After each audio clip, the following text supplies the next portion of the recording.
The shadow অডিওগ্রাম চ্যানেলে সকল শ্রোতা বন্ধুদের স্বাগত। আজকে আমি শীর্ষেন্দু মুখোপাধ্যায়ের লেখা একটি গল্প উত্তরের ব্যালকনি গল্পটি পাঠ করব। গল্পটি সম্পূর্ণরূপে প্রাপ্তবয়স্কদের জন্য। গল্পটি ভালো না লাগলে দয়া করে এড়িয়ে যাবেন, আর গল্পটি ভালো লাগলে অতি অবশ্যই আমাদের চ্যানেল দ্য শ্যাডো অডিওগ্রামকে সাবস্ক্রাইব করে আমাদের পাশে থাকবেন। তাহলে শুরু হচ্ছে আজকে আমাদের গল্প উত্তরের ব্যালকনি।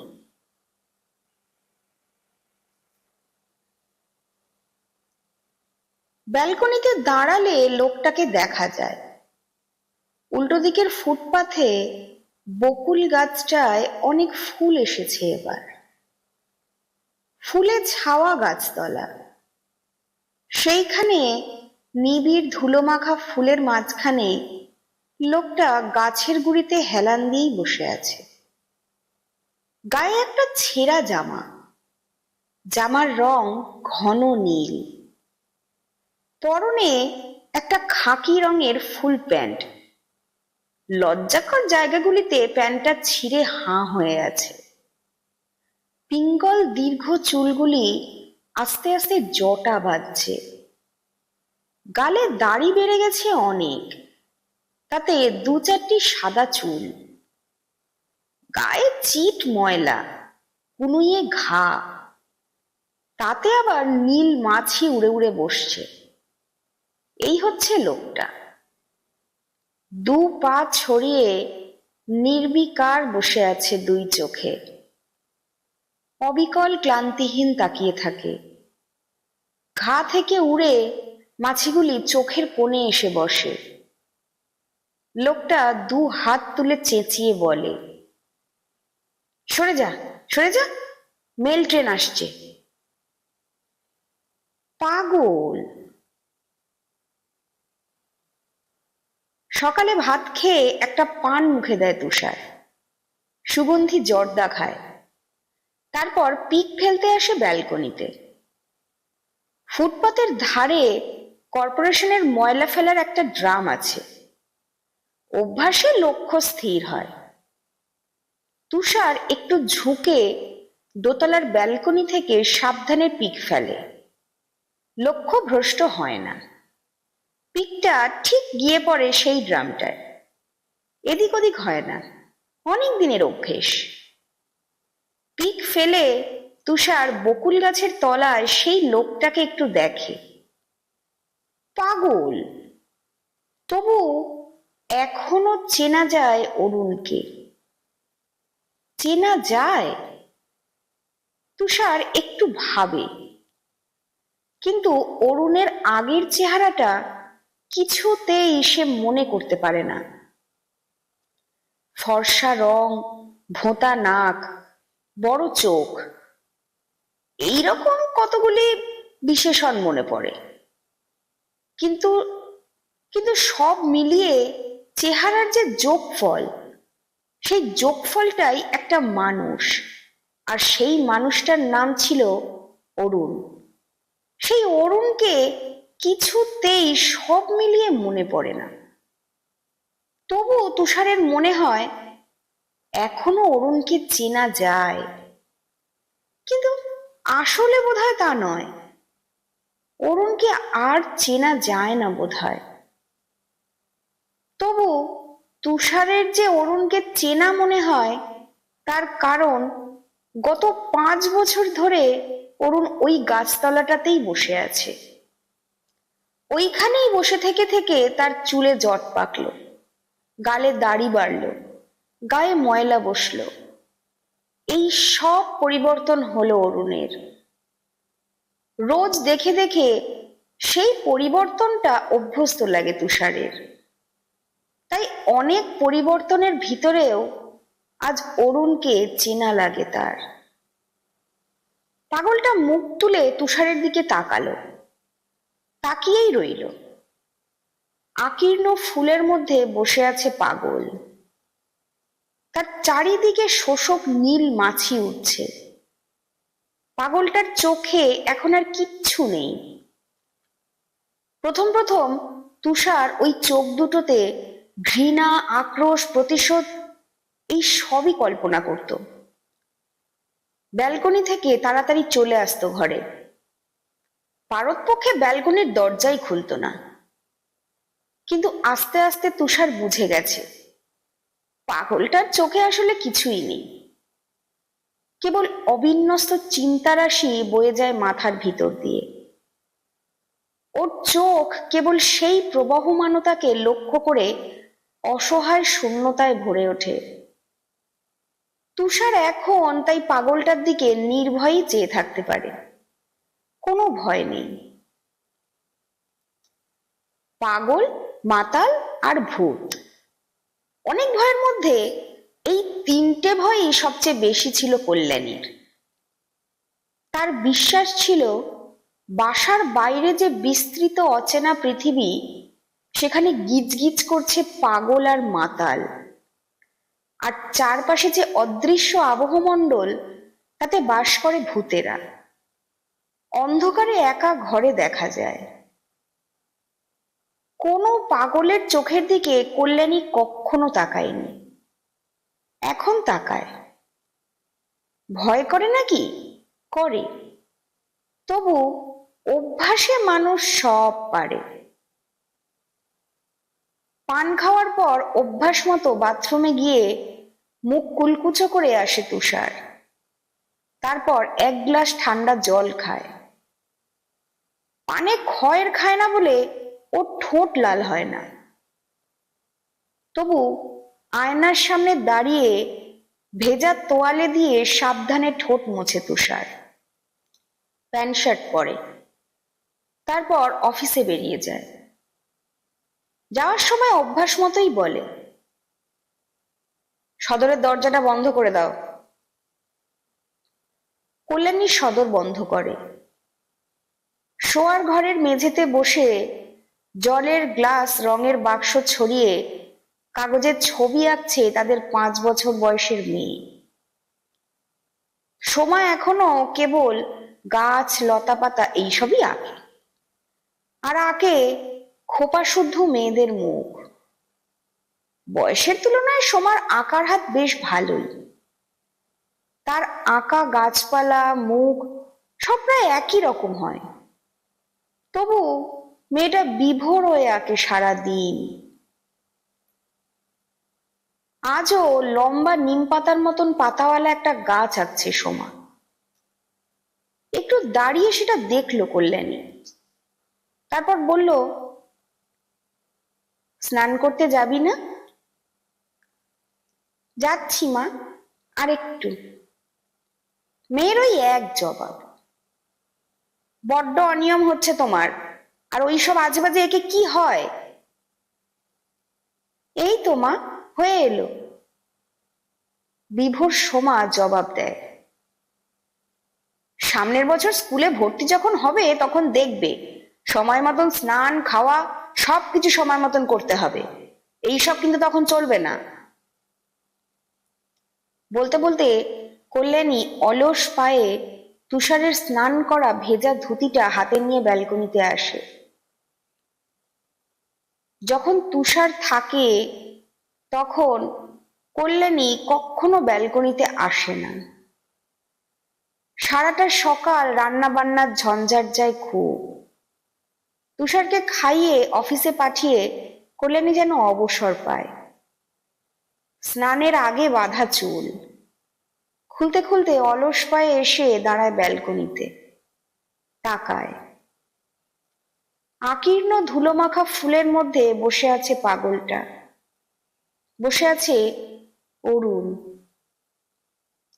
ব্যালকনিটা উত্তরে, গ্রীষ্মের রোদ পড়ে আছে। কল্যাণীর গায়ে রোদ লাগলো। সেই রোদ বোধহয় কল্যাণীর গায়ের আভা নিয়ে ছুটে গেল চরাচরে। পাগলটা বকুল গাছের নিবিড় ছায়া থেকে মুখ তুলে তাকালো। এখন কল্যাণী পাগলের চোখে চোখ রাখতে পারে। ভয় করে নাকি? করে, তবু অভ্যাস। 5 বছর ধরে পাগলটা বসে আছে ওই বকুল গাছটার তলায়। 5 বছর ধরে উত্তরের এই ব্যালকনিটাকে লক্ষ্য করছে ও। ভয় করলে কি চলে?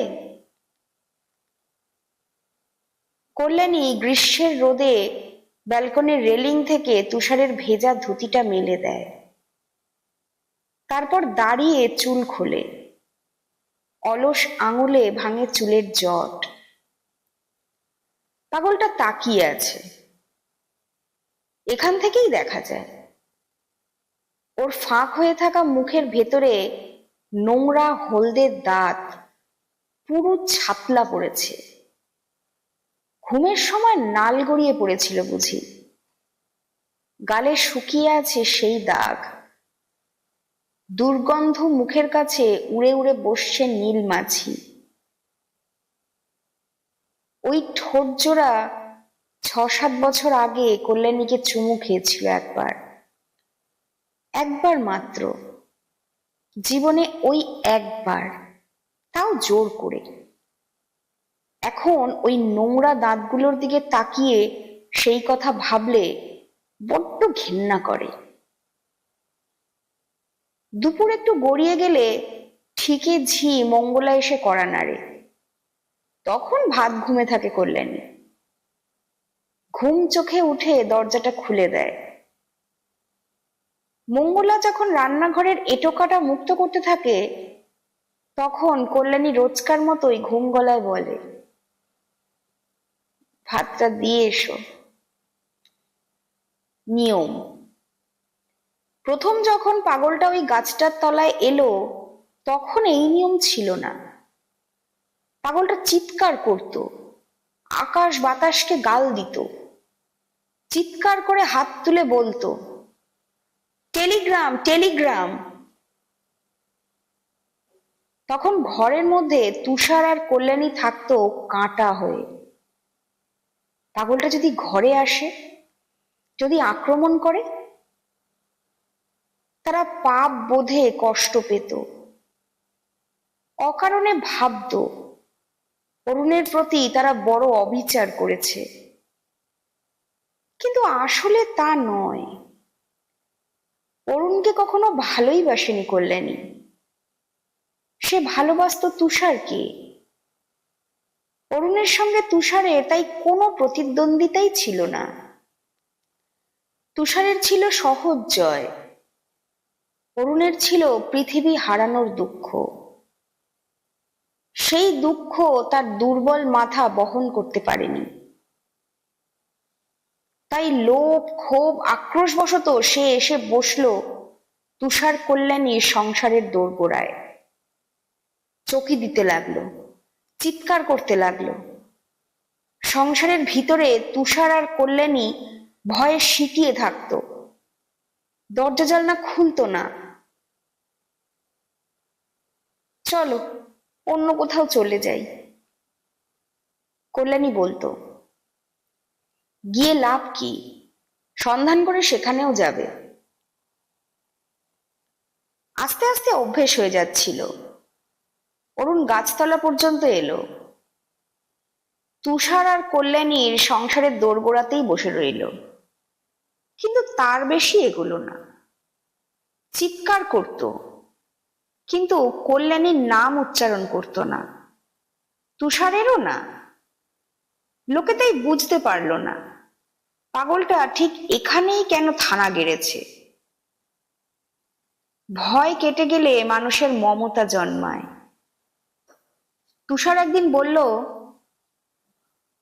ওকে কিছু খেতে দিও, সারা দিন বসে থাকে। কেন? দিও, ও তো কোনো ক্ষতি করে না, বরং ওর ক্ষতি হয়েছে অনেক। আমরা এক থালা ভাতের ক্ষতি না হয় স্বীকার করি। সেই থেকে নিয়ম, কল্যাণী দুবেলা ভাত বেড়ে রাখে। ঠিকে ঝি দুপুর গড়িয়ে আসে। অ্যালুমিনিয়ামের থালায় ভাত, অ্যালুমিনিয়ামের গ্লাসে জল দিয়ে আসে। পাগলটা খিদে বোঝে, তাই গোগ্রাসে খায়, জল পান করে। অবশ্য খেতে খেতে কিছু ভাত ছড়িয়ে দেয়। কাকেরা উড়ে উড়ে নামে, চেঁচায়। নীল মাছির ভিড় আবার জমে যায়। খাওয়ার শেষে পাগলটা এঁটো হাত নিশ্চিন্ত মনে জামায় মোছে। গাছের গুঁড়িতে মাথা হেলিয়ে ঘুমিয়ে পড়ে। ঘুমোয় না, ঠিক ঘুম নয়, এক ধরনের ঝিমুনি আসে তার। আর সেই ঝিমুনির মধ্যেই অবিরল বিচ্ছিন্ন চিন্তার স্রোত কুলকুল করে তার মাথার ভিতর বয়ে যায়। চোখ বুজে সেই আশ্চর্য স্রোতস্বিনীকে প্রত্যক্ষ করে। মঙ্গলা আপত্তি করত, আমি ভিখিরির এঁটো মাজতে পারবো না মা। মাইনের ওপর তাই তাকে উপরি 3টে টাকা দিতে হয়। মঙ্গলা ভাত নিয়ে গিয়ে পাগলটার সামনে ধরে দেয়। তারপর একটু দূরে দাঁড়িয়ে উঁচু গলায় গাল পাড়ে, হাবাতে পাগল, রোজ ভাতের লোভে বসে থাকা, কপালও বটে তোর, এমন বাসার সামনে আস্তানা গাড়লি যে তারা তোকে সোনার চক্ষে দেখল। ভাত ঘুমে রোজ কল্যাণী মঙ্গলার গাল শুনতে পায়। আগে আলাদা ভাত যত্ন করে বেড়ে দিত কল্যাণী, ক্রমে সেই সব যত্ন কমে এসেছে। এখন তুষারের পাতের ভাত, সোমার ফেলে দেওয়া মাছের টুকরো, নিজের ভুক্তাবশেষ সবই ওই অ্যালুমিনিয়ামের থালাটায় ঢেলে দেয়। পাগলটা সব খায়। গত বছর একটা প্রমোশন হয়েছে তুষারের, এখন সে সিনিয়র এক্সিকিউটিভ। নিজের কোম্পানির 10টা শেয়ার কিনেছে সে, ফলে সারাদিন তার দম ফেলার সময় নেই। বিকেলের আলো জানলার শার্সিতে ঘরে আসে। তখন এয়ার কন্ডিশন করা ঘরখানায় সিগারেটের ধোঁয়া জমে ওঠে। কুয়াশার মতো আবছা দেখায় ঘরখানা। তখন খুব মাথা ধরে তুষারের, ঘাড়ের একটা রগ টিকটিক করে নড়ে, অবসন্ন লাগে শরীর। সিগারেটে সিগারেটে বিস্বাদ, তেতো হয়ে যায় জিভ। চেয়ার ছেড়ে উঠবার সময় প্রায়ই টের পায় দুপায়ে খিল ধরে আছে, চোখে একটা আশ আশ ভাব। অফিসে ছুটি হয়ে গেছে অনেকক্ষণ। কেবল বেকায়দায় আটকে থাকা তার ছোকরা স্টেনোগ্রাফারটি তাড়াতাড়ি করে তার কাগজপত্র গুছিয়ে নিচ্ছে। ঘর ঝাঁট দিচ্ছে জমাদার। চাবির গোছা হাতে দারোয়ান এঘর ওঘর তালা দিচ্ছে। দীর্ঘ জনশূন্য করিডোর বেয়ে তুষার হাঁটতে থাকে। নরম আলোয় সুন্দর করিডোরটিকে তখন তার কলকাতার ভূগর্ভের ড্রেন বলে মনে হয়। বাইরে সুবাতাস বইছে। ফুটপাথে দাঁড়িয়ে এই প্রথম ফুসফুস ভরে বাতাস টানে সে। কোনো কোনো দিন এইখানে দাঁড়িয়ে এই ট্যাক্সি পেয়ে যায়, আবার কোনো কোনো দিন খানিকটা হাঁটতে হয়। আজ আর ট্যাক্সি পেল না তুষার। অনেকক্ষণ দাঁড়িয়ে তারপর হাঁটতে লাগলো। একটা বিশাল বাড়ির কাঠামো উঠছে, 10 কি 12 তলা উঁচু লোহার খাঁচা। ইট কাঠ বালি আর নুড়ি পাথরের স্তূপ ছড়িয়ে আছে। নিস্তব্ধ হয়ে আছে কংক্রিট মিক্সচার।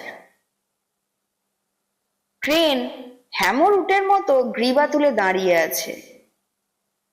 জায়গাটা প্রায় জনশূন্য। কুলিদের একটা বাচ্চা ছেলে পাথর কুড়িয়ে ক্রমান্বয়ে একটা লোহার বিমের গায়ে টং টং করে ছুঁড়ে মারছে। ঘণ্টা ধ্বনির মতো শব্দটা শোনে তুষার। শুনতে শুনতে অন্যমনস্ক হয়ে যায়। ওই তুচ্ছ শব্দটি ঘণ্টার ধ্বনি প্রতিম তার মাথার মধ্যে ছড়িয়ে পড়ে। সে আবার ফিরে তাকায়। লোহার প্রকাণ্ড ভয়ঙ্কর সেই কাঠামোর ভিতরে দিন শেষের অন্ধকার ঘনিয়ে উঠেছে। ঘণ্টার ধ্বনি শব্দটি সেই অন্ধকার কাঠামোর অন্ধকারে প্রতিধ্বনিত হয়ে ছুটে আসছে। ওই শব্দ যেন কখনো শোনেনি তুষার। তার শরীরের অভ্যন্তরে অবদমিত কতগুলি অনুভূতি দ্রুত জেগে ওঠে। তীব্র আকাঙ্ক্ষা জাগে। ছুটি চাই, ছুটি, মুক্তি দাও, অবসর দাও। কিসের ছুটি? কেন অবসর? সে পর মুহূর্তেই অবাক হয়ে নিজেকে প্রশ্ন করে, কিন্তু উত্তর পায় না। প্রতিদিন নিরবিচ্ছিন্ন কাজের মধ্যে ডুবে থাকা এ তার ভালোই লাগে। ছুটি নিলেই বরং তার সময় কাটে না। বেড়াতে গেলে তার অফিসের জন্যই দুশ্চিন্তা হতে থাকে, কাজের মানুষদের যা হয়। তবু সে বুঝতে পারে, তার মধ্যে এক তীব্র অনুভূতি তাকে বুঝিয়ে দেয় কি রহস্যময় বন্ধন থেকে তার সমস্ত অস্তিত্ব মুক্তি চাইছে, ছুটি চাইছে, অবসর চাইছে। সে তন্ন তন্ন করে নিজের ভেতরটা খুঁজতে থাকে, কিছুই খুঁজে পায় না। কিন্তু তীব্র অজানা ইচ্ছে এবং আকাঙ্ক্ষায় তার মন মুচড়ে ওঠে। আবার সে পিছন ফিরে সেই লোহার কাঠামো দূর থেকে দেখে। সেখানে অন্ধকার জমে উঠেছে। একটা বাচ্চা ছেলে অদৃশ্যে এখনো পাথর ছুঁড়ে মারছে লোহার বিমের গায়ে। চৌরঙ্গির ওপরে তুষার ট্যাক্সি পায়। কোথায় যাবেন ঠিক বুঝতে পারে না তুষার। কোথায় সে যেতে চায় একটু ভাবে, তারপর দ্বিধাগ্রস্ত ভাবে বলে, সোজা চলুন। গাড়ি সোজা চলতে থাকে দক্ষিণের দিকে, যেদিকে তুষারের বাড়ি। সেদিকে যেতে তুষারের ইচ্ছে করে না। বাড়ি ফেরা, সেই একঘেয়ে বাড়ি ফেরার কোনো মানেই হয় না। সে ঝুঁকে ট্যাক্সিওয়ালাকে বলে, সামনের বাঁদিকে রাস্তা। এলগিন রোড ধরে ট্যাক্সি ঘুরে যায়। কোথায় যাব, কোথায়? তুষার তাড়াতাড়ি ভাবতে থাকে। ভাবতে ভাবতে মোড়ে এসে যায়। এবার ভিতরে সেই তীব্র ইচ্ছে এখনো কাজ করছে। মনে হয়, কেবলই মনে হয়, কি একটা স্বাদ তার পূরণ হয়নি। এক রহস্যময় অস্পষ্ট মুক্তি বিনা বৃথা চলে গেল জীবন। সে আবার বলে, বাঁয়ে চলুন। ট্যাক্সি দক্ষিণ থেকে আবার উত্তরমুখে এগোতে থাকে। আবার সার্কুলার রোড, গাড়ি এগোয়। ভিতরে ভিতরে ছটফট করতে থাকে তুষার। একটা বিশাল পুরনো বাড়ি পেরিয়ে যাচ্ছিল গাড়ি। তুষার বাড়িটাকে দেখল। কি একটা মনে পড়ি পড়ি করেও পড়ল না। আবার বাড়িটা দেখল। হঠাৎ ৫-৭ বছর আগেকার কয়েকটা দুরন্ত দিনের কথা মনে পড়ল। নিনি, নিনি তো মেয়েটির নাম। গাড়ি এগিয়ে গিয়েছিল। তুষার ঘোরাতে বলল। সেই বিশাল পুরনো বাড়িটার তলায় থামলো গাড়িটা। হাতে সদ্য কেনা এক প্যাকেট দামি সিগারেট আর দেশলাই নিয়ে সেই পুরনো বাড়ির ৩ তলায় সিঁড়ি ভেঙে উঠতে উঠতে তুষার ভাবে, এখনো নিনি আছে কি এইখানে? আছে তো। বাড়িটায় অসংখ্য ঘর আর ফ্ল্যাট। ঠিক ঘর খুঁজে পাওয়াটাই মুশকিল। তার উপর ৫-৭ বছর আগেকারের সেই নিনি এখনো আছে কিনা সন্দেহ। যদি না থেকে থাকে তবে ভুল করে ঢুকে বিপদে পড়বে না তো তুষার? একটু দাঁড়িয়ে ভেবে, একটু ঘুরে ফিরে দেখে তুষার ঘরটা চিনতে পারল। দরজা বন্ধ। বুক কাঁপছিল, তবু দরজায় টোকা দিল তুষার। দরজা খুললে দেখা গেল নিনি অবিকল সেই রকমই আছে, চিনতে পারল না। ভুরু তুলে ইংরেজিতে বলল, কাকে চাই? তুষার হাসল। চিনতে পারছো না? নিনি ওপরের দাঁতে নিচের ঠোঁট কামড়ে ধরে একটু ভাবল। তুষার দেখল ডান দিকের একটা দাঁত নেই, সেই দাঁতটা বাঁধানো, দাঁতের রং মেলেনি। 5 বছরে এইটুকুই পাল্টেছে নিনির। আমি তুষার। নিনির মুখ হঠাৎ উদ্ভাসিত হয়ে গেল। এবার বাংলায়, তুমি কি সেই রকম দুষ্টুই আছো? বুড়ো হওনি? আগে বলো তুমি সেই নিনি আছো কিনা। তোমার স্বামী পুত্র হয়নি তো? হয়ে থাকলে দোরগোড়া থেকেই বিদায় দাও। নিনি ঠোঁট উল্টে বলল, আমার ওসব নেই, এসো। ঘরে সেই রঙিন কাগজে ছাওয়া দেওয়াল, ভাড়া করা ওয়ার্ড্রব, মেয়েলি আসবাবপত্র, বিছানার মাথার কাছে গ্রামোফোন, টেবিলে রেডিও আর গিটার। নিনি কয়েক পলক তাকিয়ে বলল, তুমি একটুও বদলাওনি। তুমিও।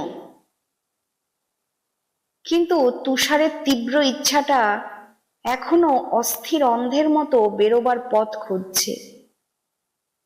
সে কি এইখানে তৃপ্ত হবে? হবে তো? উত্তেজনায় অস্থিরতায় সে কাঁপতে থাকে। ওয়ার্ড্রবের পাল্লা খুলে সাবধানে গুপ্ত জায়গা থেকে একটা দামি মদের বোতল বের করে নিনি। তারপর হেসে বলে, এই মদ কেবল আমার বিশেষ অতিথিদের জন্য। এই সবই তুষারের জানা ব্যাপার। ওই যে গোপনতার ভান করে দামি বোতল বের করা, ওটুকু নিনির জীবিকা। তুষারের মনে আছে, নিনি বারবার তাকে এই বলে সাবধান করে দিত, মনে রেখো এটা ভদ্র জায়গা, আর আমি বাজে মেয়ে ছেলে নই। মাতাল হয়েও না, হুল্লোড় করো না। তুষার হাসল। সে বারবার নিনির কাছে মাতাল হয়ে হুল্লোড় করেছে। তুষার আজ মাতাল হওয়ার জন্যই উগ্র আগ্রহে প্রস্তুত ছিল।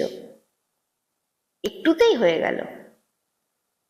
তখন তীব্র মাদকতায় একটা গত গিটারে বাজাচ্ছিল নিনি। ওত পেতে অপেক্ষা করছিল তুষার। বাজনার সময় নিনিকে ছোঁয়া বারণ।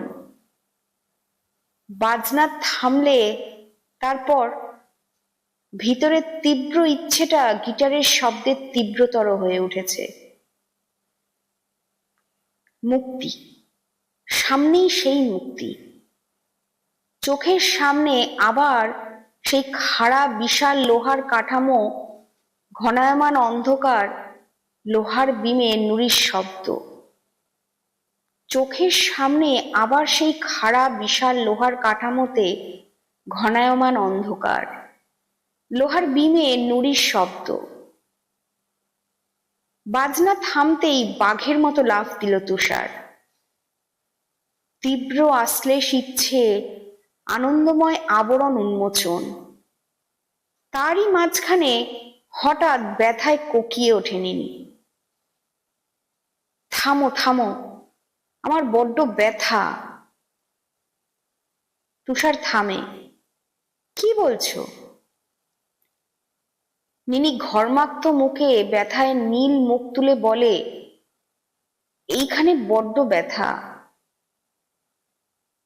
পেটের ডান ধার দেখিয়ে বলে, গত বছর আমার একটা অপারেশন হয়েছিল, অ্যাপেন্ডিসাইটিস। তুষারের লিথ হাত পড়ে যায়। 5 বছরে অনেক কিছুই নষ্ট হয়ে গেছে। সবকিছু কি আর ফিরে পাওয়া যায়? সময় পেরিয়ে গেল, তুষার ফিরল না। সময় পেরিয়ে গেল, তুষার ফিরল না। বিকেলে চুল বেঁধেছে কল্যাণী, সেজেছে, চায়ের জল চড়িয়েছিল, ফুটে ফুটে সেই জল শুকিয়ে এসেছে। গ্যাসের উনুন নিভিয়ে কল্যাণী ব্যালকনিতে এসে দাঁড়ালো। উত্তরের ব্যালকনি, উল্টো দিকে ফুটপাথে সেই বকুল গাছ। গাছতলায় ধুলো মাখা আকীর্ণ ফুলের মধ্যে বসে আছে পাগলটা। একটু দূরে বসে একটা রাস্তার কুকুর পাগলটাকে দেখছে। দৃশ্যটাকে করুণ বলা যায়, আবার বলা যায় না। অরুণকে নিয়ে এখন আর ভাববার মতো কিছুই নেই। ও এখন একটা রাস্তার পাগল, মুক্ত পুরুষ। এখন ব্যালকনিটা অন্ধকার, পিছনের ঘরের আলো, তাই রাস্তা থেকে কল্যাণীকে ছায়ার মতো দেখায়। পাগলটা মুখ তুলে ছায়াময়ী কল্যাণীকে দেখে। টুপটাপ বকুল ঝরে পড়ে। অবিকল পাগলটা হাত বাড়িয়ে ফুল তুলে নেয়। লম্বা নোংরা নখে ছিঁড়ে ফেলতে থাকে ফুলগুলি। রাত বাড়ছে, তার খিদে পাচ্ছে। পুরনো বাড়িটার সিঁড়ি বেয়ে অনেকক্ষণ হলো রাস্তায় নেমে এসেছে তুষার। কখনো নির্জন শেক্সপিয়ার সরণি, কখনো চলাচলকারী মানুষের মধ্যে চৌরঙ্গি রোড ধরে বহুক্ষণ হাঁটল সে। এখনো মাঝে মাঝে উঁচু বাড়ির লোহার কাঠামোর ভিতরে ঘনায়মান অন্ধকার তার মনে পড়ছে। মাঝে মাঝে শুনতে পাচ্ছে নেপথ্যে কে যেন নুড়ি ছুঁড়ে মারছে লোহার বিমের গায়ে। তার মন বলছে, এখানে নয়, এখানে নয়, চলো সমুদ্রে যাই, কিংবা চলো পাহাড়ে। ছুটি নাও, মুক্তি নাও, বৃথাই বয়ে যাচ্ছে সময়। কেন যে এই ভুতুরে মুক্তির ইচ্ছে? সে কি চাকরি করতে করতে ক্লান্ত? সে কি সংসারের একঘেয়েমি আর পছন্দ করছে না? কল্যাণীর আকর্ষণ কি সব নষ্ট হয়ে গেল? বেশ রাত করে বাড়ি ফিরল সে। সোমা ঘুমিয়ে পড়েছে। কল্যাণী দরজা খুলে মুখের দিকে তাকিয়ে রইল। মদ খেয়েছ? খেয়েছি। আর কোথায় গিয়েছিলে? কোথায় আবার? কল্যাণী বিছানায় উপুর হয়ে শুয়ে কাঁদতে থাকে। ভারী বিরক্ত হয়ে তুষার বলে, কাঁদছো কেন? মদ তো আমি প্রথম খাচ্ছি না। আমাদের যা স্ট্রেস হয় তাতে না খেলে চলে না। কাঁদতে কাঁদতেই হঠাৎ তীব্র মুখ তোলে কল্যাণী। শুধু মদ? মেয়ে মানুষের কাছে যাওনি?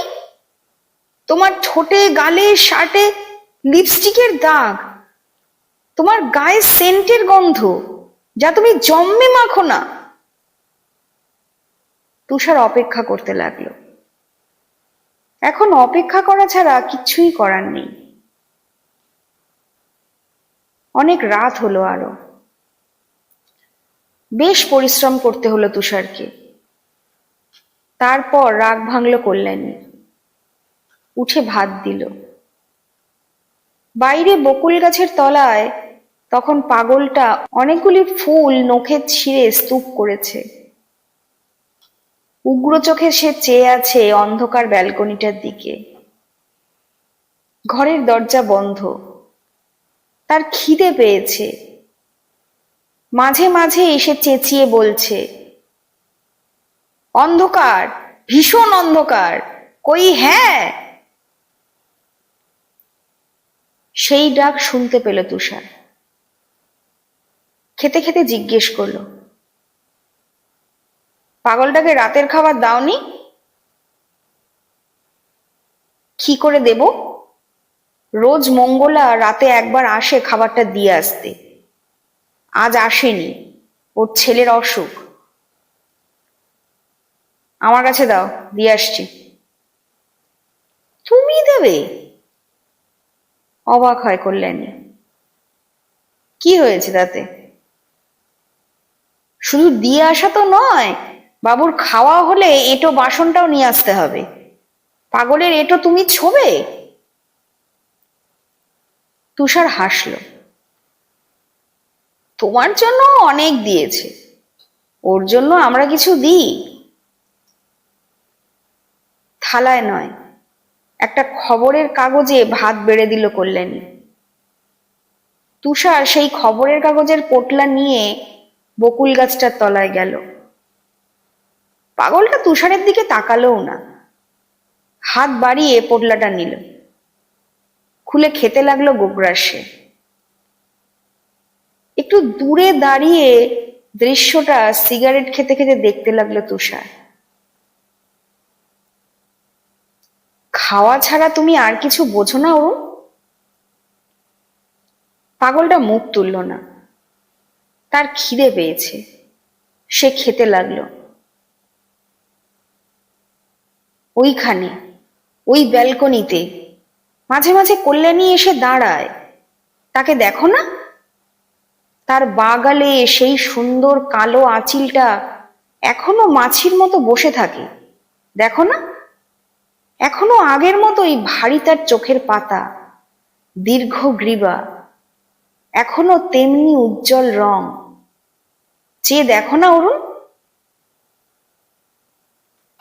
পাগল গ্রাহ্য করে না, তার খিদে পেয়েছে, সে খাচ্ছে।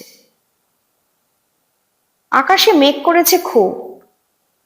তুষার মুখ তুলে দেখল, পিঙ্গল আকাশ, বাতাস থম ধরে আছে, ঝড় উঠবে। এই ঝড় বৃষ্টির রাতেও বাইরেই থাকবে পাগলটা। হয়তো কোনো গাড়ি বারান্দার তলায় গিয়ে দাঁড়াবে, ঝড় খাবে, আর অবিরল নিজের মধ্যবর্তী বিচ্ছিন্ন চিন্তার এক স্রোতস্বিনীকে করবে প্রত্যক্ষ। তোমার কোনো নিয়ম না মানলেও চলে, তবু কেমন নিয়মে বাধা পড়ে গেছে অরুণ, তোমার মুক্তি নেই। ডাল তরকারিতে মাখা কাগজটা ছিঁড়ে গেছে, ফুটপাতের ধুলোয় পড়েছে ভাত। পাগল তার নোংরা হাতে নখে খুঁটে খাচ্ছে। একটা রাস্তার কুকুর বসে আছে দূরে, আর দুটো দাঁড়িয়ে আছে। তুষার চোখ ফিরিয়ে নিল। ঘর অন্ধকার হতেই সেই লোহার কাঠামো, লোহার বিমের গায়ে নুড়ি পাথরের টুংটুং শব্দ, অবিরল অবিশ্রাম। বুকে খামচে ধরে মুক্তির তীব্র স্বাদ। কিসের মুক্তি? কেমন মুক্তি? কে জানে,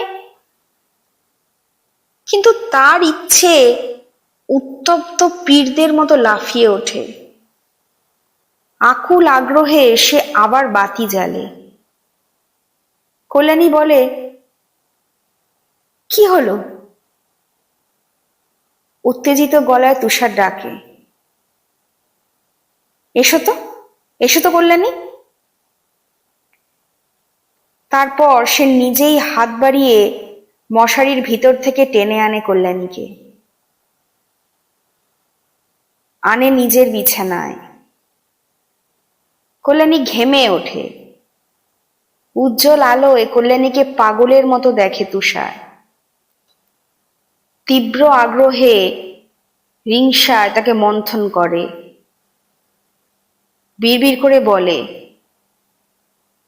কেন? কেন তোমার জন্য ও পাগল? কি আছে তোমার মধ্যে? কি সেই মহামূল্যবান? আমাকে দেবে? আমাকে দিতে পারো তা? বৃথা। সব শেষে ঘোরতর ক্লান্তি নামে। এইটুকু, আর কিছু নয়। ওরা ঘুমোয়। বাইরে ঝড়ের প্রথম বাতাসটি বয়ে যায়। প্রথম বৃষ্টির ফোঁটাটি একটি পোকার মতো উড়ে এসে বসে পাগলটার ঠোঁটে। বসে বসে ঝিমোয় পাগল। তার রক্তবর্ণ চুলগুলি নিয়ে খেলা করে বাতাস। বিদ্যুৎ উদ্ভাসিত করে তার মুখ। তার মাথায় অবিরল বকুল ঝড়ি দিতে থাকে গাছ। বহু উঁচু থেকে ক্রেন হ্যামারটা ধম করে নেমে আসে। চমকে উঠে বসে তুষার। বুকের ভিতরটা ধকধক করতে থাকে। এত জোরে বুক কাঁপতে থাকে যে দু হাতে বুক চেপে ধরে কাতরতার একটা অস্ফুট শব্দ করে সে। কিসের শব্দ ওটা? অন্ধকারে উঁচু উটের গ্রীবার মতো নিস্তব্ধ ক্রেন হ্যামারটা সে কোথায় দেখেছে? কবে? বাইরের ঝড়ের প্রচন্ড শব্দ বাড়ি বাড়ি কড়া নেড়ে ফিরছে। একা একা উল্লাসে ফেটে পড়ছে ঝড়। সেই শব্দে মাঝরাতে ঘুম ভাঙা তুষার চেয়ে থাকে বেভুল মানুষের মতো। বুক কাঁপে।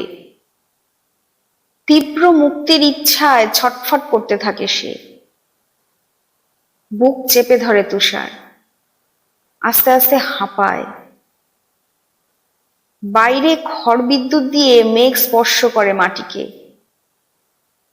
এই ঝড়ের রাতে তুষারের খুব ইচ্ছে হয় একবার উঠে গিয়ে পাগলটাকে দেখে আসে, কিন্তু ওঠে না। নিরাপদ ঘরে ভীরু গৃহস্থের মতো বসে থাকে সে। বাইরে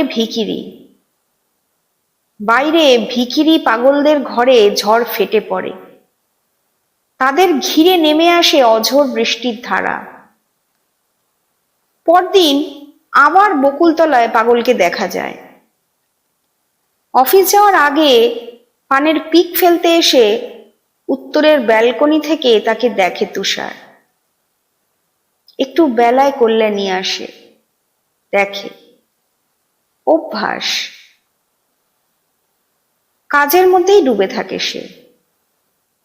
শীততাপ নিয়ন্ত্রিত ঘরে তুষার মাঝে মাঝে অস্বস্তি বোধ করে। অফিসের পর বাদুড়ের পাখনার মতো অন্ধকার ক্লান্তি নামে চারধারে। অনেক দূর হেঁটে যায় তুষার। ট্যাক্সিতে ওঠে, কোনোদিনও ওঠে না। কি একটা কাজ বাকি রয়ে গেল জীবনে, করা হলো না। এক রোমাঞ্চকর আনন্দময় মুক্তি পাওয়ার কথা ছিল আমার, পেলাম না। অস্থির বেড়ালের থাবার মতো বুক আঁচড়ায়। মাঝে মাঝে রাতে ঘুম ভেঙে যায় তার। উঠে বসে, সিগারেট খায়, জল পান করে। কখনো বা উত্তরের দরজা খুলে ব্যালকনিতে এসে দাঁড়ায়। মোমবাতির মতো স্থির দাঁড়িয়ে আছে সাদা বাতি স্তম্ভ। তার নিচে বকুল গাছ, তার ছায়া। অন্ধকারে একটা পুটলির মতো পড়ে আছে পাগলটা। আবার ফিরে আসে ঘরে, বাতি জ্বালে। পাতলা নেটের মশারির ভিতর দিয়ে তৃষিত চোখে ঘুমন্ত কল্যাণীকে দেখে। তার বুক ঘেঁষে জড়সড় হয়ে শুয়ে আছে বাচ্চা সোমা। সোমার মাথার কাছে দুটো কাগজ, তাতে ছবি আঁকা। একটাতে নদী, নৌকো, গাছপালা, অন্যটাতে খোপা শুদ্ধ একটা মেয়ের মুখ।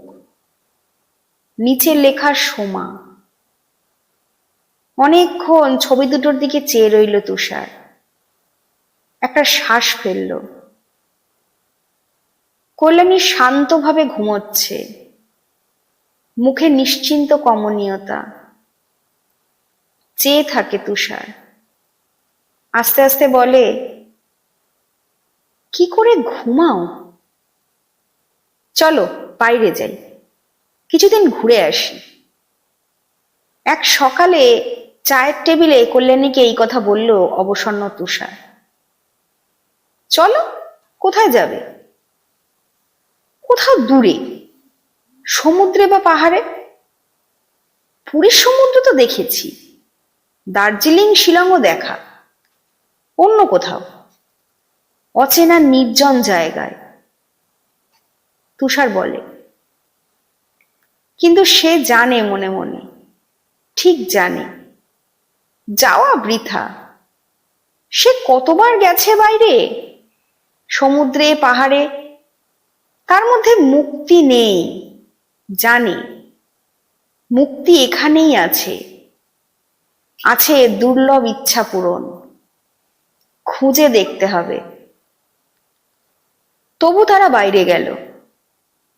1 মাস ধরে তারা ঘুরল নানা জায়গায়, পাহাড়ে, সমুদ্রে। ফিরে এলো একদিন।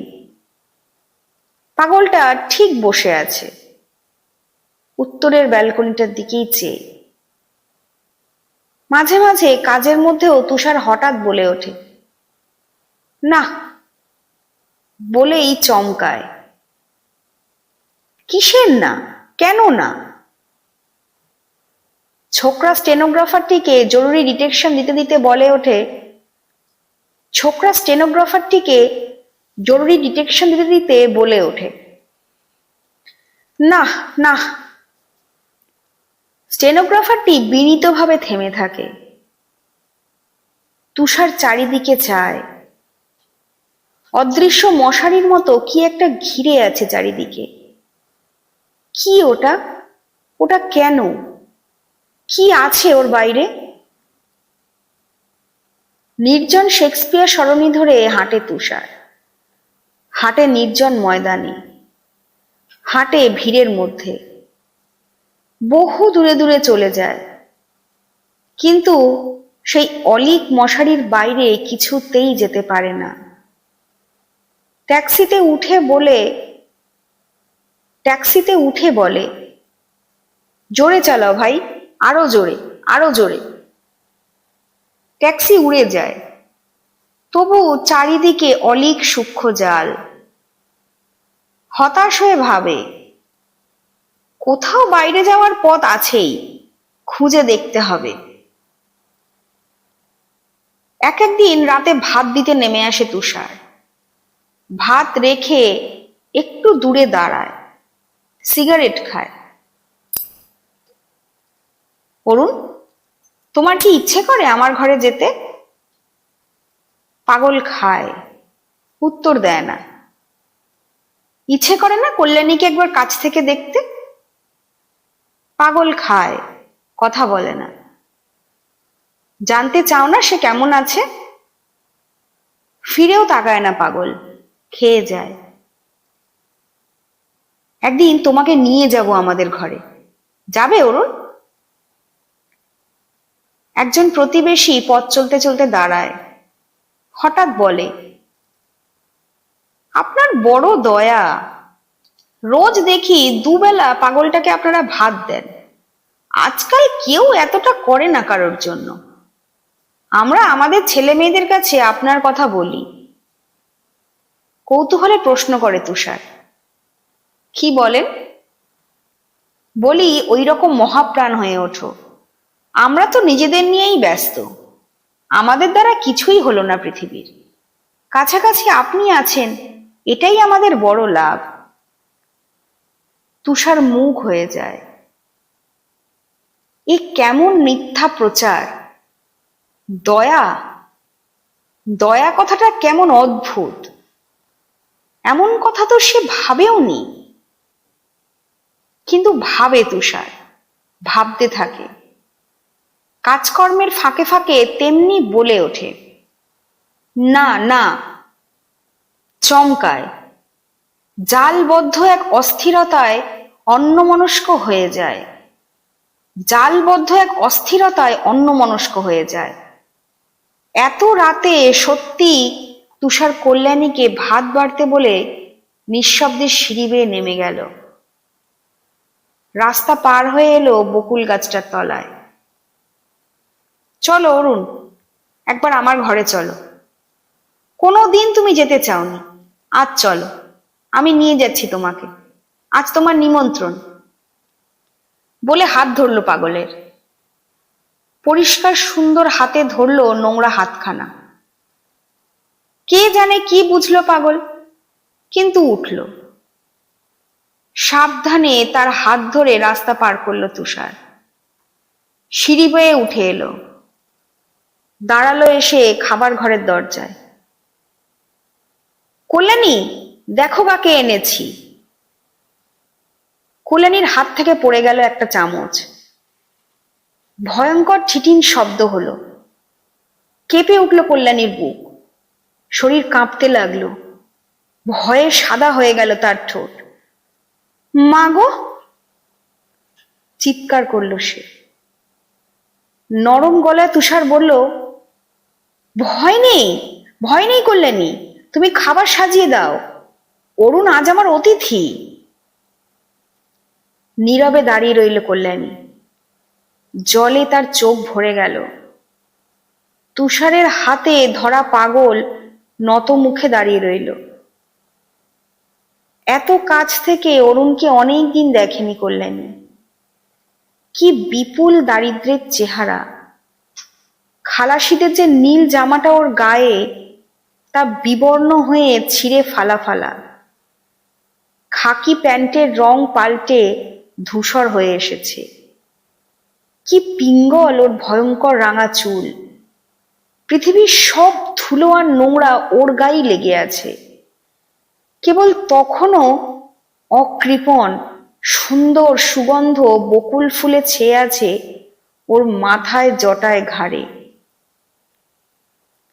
কাঁপা হাতে খাবার সাজিয়ে দিল কল্যাণী। তার চোখ দিয়ে অবিরল জল গড়িয়ে পড়ছে। পাগল তার দিকে তাকালোই না, চোখ নিচু রেখে খেয়ে যেতে লাগলো। মাঝে মাঝে বিড়বিড় করে তুষার বলছিল, খাও অরুণ, খাও। খাওয়া শেষ হলে তাকে আবার হাত ধরে তুলল তুষার, নিয়ে এলো ঘরে। এই দেখো আমার ঘরদোর, ওই যে মশারির নিচে শুয়ে আছে, ও আমার মেয়ে সোমা। এই দেখো ওর হাতে আঁকা ছবি। এই দেখো ওয়ার্ড্রব, ফ্রিজ ড্রয়ার, ওই ড্রেসিং টেবিল। এই দেখো আরো কত কি। ঘুরে ঘুরে অরুণকে সব দেখায় তুষার। মাঝে মাঝে প্রশ্ন করে, এখানে এই সুন্দর ঘরে থাকতে ইচ্ছে করে না অরুণ? ইচ্ছে করে না এইসব জিনিসপত্রের মালিক হতে? তুমি আর চাও না কল্যাণীর মতো সুন্দর বউ, সোমার মতো মেয়ে? অরুণের হাত ধরে ঝাঁকুনি দেয় তুষার। বলো অরুণ, ইচ্ছে করে না? অন্ধকার, ভীষণ অন্ধকার। পাগল বলে, কোথায় কোথায় অন্ধকার? এইখানে। বলে চারিদিকে চায় পাগল। আর কোথায়? চারিদিকে। থাকবে না অরুণ? থাকো থাকো, থেকে দেখো। পাগল কিচ্ছু বলে না। হতাশ হয়ে তার হাত ছেড়ে দেয় তুষার। পাগলটা আস্তে আস্তে সদর পার হয়, সিঁড়ি ভাঙে, রাস্তা পেরিয়ে চলে যায় বকুল গাছটার তলায়। পা ছড়িয়ে বসে, চোখ বুজে অনাবিল আনন্দে সেই স্রোত প্রত্যক্ষ করে। উত্তরের ব্যালকনিতে এসে দাঁড়ালো তুষার। চেয়ে দেখে নিশ্চিন্তে বকুল গাছের ছায়ায় আবার বসেছে পাগল। টুপটাপ বকুল ঝরছে তার মাথায়। উত্তরের ব্যালকনি থেকে দৃশ্যটা দেখে তুষার। তার দুই চোখ ভরে জল আসে। কিছুই চাও না অরুণ? বকুল গাছের তলায় তোমার হৃদয় জুড়িয়ে গেছে। হায় পাগল, ভালোবাসা নয়, এখন কেবল ভাতের জন্য তোমার বসে থাকা। এখন আর কল্যাণীর কোনো সন্দেহ নেই। সে কাছ থেকে অরুণকে দেখেছে। সে কেঁপেছিল থরথর করে, দুঃখে, ভয়ে, উৎকণ্ঠায়। কিন্তু অরুণের মুখে সে দেখেছে বিস্মৃতি। তাকে আর মনে নেই অরুণের। বড় শীত পড়েছে এবার। বকুল গাছ থেকে শুকনো পাতা খসে পড়ছে পাগলের গায়ে। ছেঁড়া জামা দিয়ে হু হু করে উত্তরের হাওয়া লাগছে শরীরে। বড় দয়া হয়। মঙ্গলার হাতে একটা পুরনো কম্বল পাঠিয়ে দেয় কল্যাণী। পাগল সেই কম্বল মুড়ি দিয়ে নির্বিকার বসে থাকে। মাঝে মাঝে কল্যাণীরও বুক ব্যথিয়ে ওঠে। ভালোবাসার কথা মনে পড়ে। তুষার কি তাকে ভালোবাসে এখনো? কে জানে। মাঝে মাঝে উগ্র হিংসায় তাকে মন্থন করে তুষার। কখনো দিনের পর দিন থাকে নিস্পৃহ। আর ওই যে ভালোবাসার জন্য পাগল অরুণ, ও বসে থাকে ভাতের প্রত্যাশায়। কল্যাণীকে চেনেও না। তাহলে কি করে বাঁচবে কল্যাণী? বুক খামচে ধরে এক ভয়। আবার বেঁচেও থাকে কল্যাণী, বাঁচতে হয় বলে। মাথার উপর সব সময় উদ্যত নিস্তব্ধ ক্রেন হ্যামারটাকে টের পায় তুষার। অস্বস্তি কখন যে ধম করে নেমে আসে, অকারণে বুক কাঁপে, ব্যথায় কোকিয়ে ওঠে তুষার। ঠিক সকাল 9টায় পিক ফেলতে এসে উত্তরের ব্যালকনি থেকে বকুল গাছটার গোড়ায় পাগলকে দেখে। দুজন দুজনের দিকে চেয়ে থাকে। কোম্পানি এবার 19 লক্ষ টাকা লাভ করেছে। ক্লান্তি বাড়ে। দিন শেষে তার শরীর জুড়ে নেমে আসে বাদুড়ের ডানার মতো অন্ধকার আর ক্লান্তি। তার ডালপালা ধরে কেবলই নাড়া দেয় এক তীব্র ইচ্ছা। নাড়া দেয়, নাড়া দিতে থাকে। অলিক ছুটি, মিথ্যে অবসর, অবিশ্বাস্য মুক্তির জন্য খামোখা আকুল হয় সে। পৃথিবী ঘুরে যাচ্ছে, বয়ে যাচ্ছে সময়, বয়স বাড়ছে। তুষার অস্থির হয়, অস্থিরতা নিয়েই বেঁচে থাকে। ঠিক যেন এক নদীর পাড়ে বসে আছে পাগল। কি সুন্দর আবছায়া নদীটি। চারিদিকে আধো আলো অন্ধকার, অনন্ত সন্ধ্যা। নদীটি বয়ে যায় অবিরল। স্মৃতি বিস্মৃতিময় তার স্রোত। পাগল প্রত্যক্ষ করে, ক্লান্তি আসে না। বকুলের গাছ থেকে পাতা খসে পড়ে। কখনো ফুল, বৃষ্টি আসে, ঝড় বয়ে যায়, আবার দেখা দেয় রোদ। তবু আবছায় নদীটি বয়ে যায়, বয়ে যায়। পাগল বসে থাকে।